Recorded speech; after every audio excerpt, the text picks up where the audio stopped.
For me, never giving up meant just that. I mean, every single day when I woke up, I thought, today's the day.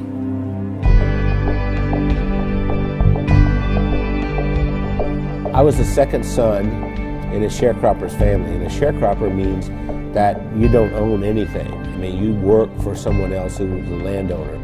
We had practically nothing. Everything was hand-me-downs from someone else. I didn't have shoes, and to this day my toes are all grown under because I didn't have shoes. I remember I had this encounter with my mother, and I said, you know, tell me you love me, and she didn't do it. And so I went down and I sat on this creek bank, and I thought, you know what, I don't care if anybody loves me, I love me. I made a list of goals that I wanted to accomplish, and they were laughable because I didn't even have 2 nickels to rub together, but my first goal was I was going to be a millionaire by the time I was 35. Number 2, I was going to have food to eat because we were always hungry. I mean, my little brother and I used to make mud pies to stop the hunger pains, and I was going to travel all over the world. Those were my goals.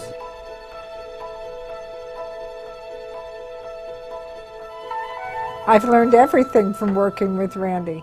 I didn't know anything about business. I started out, before I met Randy, I was a teacher, a mathematics teacher. Well, I think we have a very good balance. Randy's really good in sales and telling the story and explaining why people need to have whatever it is that he's selling. And then he comes to me and says, Wendy, can we make it do this? And I have to get it done.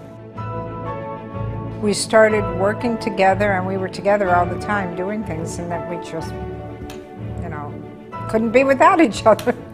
Yeah, once she got exposed to me, it was downhill from there. I mean, she could not last a day without me.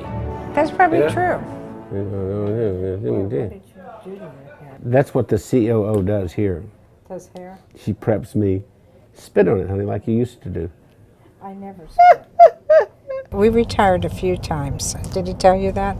We've tried retirement 3 times, but we never figured out exactly how to do it, because we've worked all of our lives. We took a year and we traveled around the world.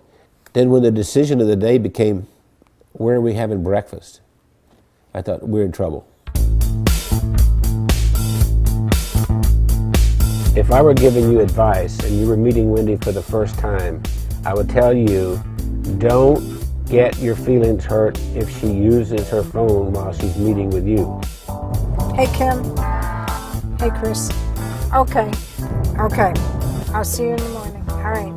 Bye. Bye-bye. I kind of feel like a triage nurse at a hospital. And every week I go in and I reprioritize.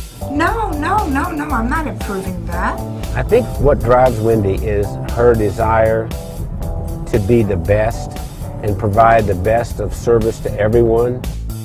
Awakened at 2:30 in the morning, and I hear this little click, click, click, click, click, click, click, click. And it's Wendy over there looking something up at 2:30 in the morning.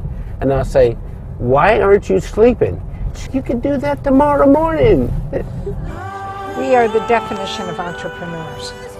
And we don't like doing one thing at a time. We have to do a lot of things at the same time. It's not just Randy and Wendy doing all this work. The whole team, every single one of us works around the clock. Hey, gorgeous. Listen, Bernice has been with us for what, 5, 6 years? 6 years. Yes. And we love her to death. And I love you guys. Yeah. Randy leads with his heart. And he's the most incredible person I've ever met. He's gone through so much in his life. And I believe that Randy's, I'm going to make me cry here. Randy has made the difference in my life. What's important is, what do I contribute this day to make the world a better place?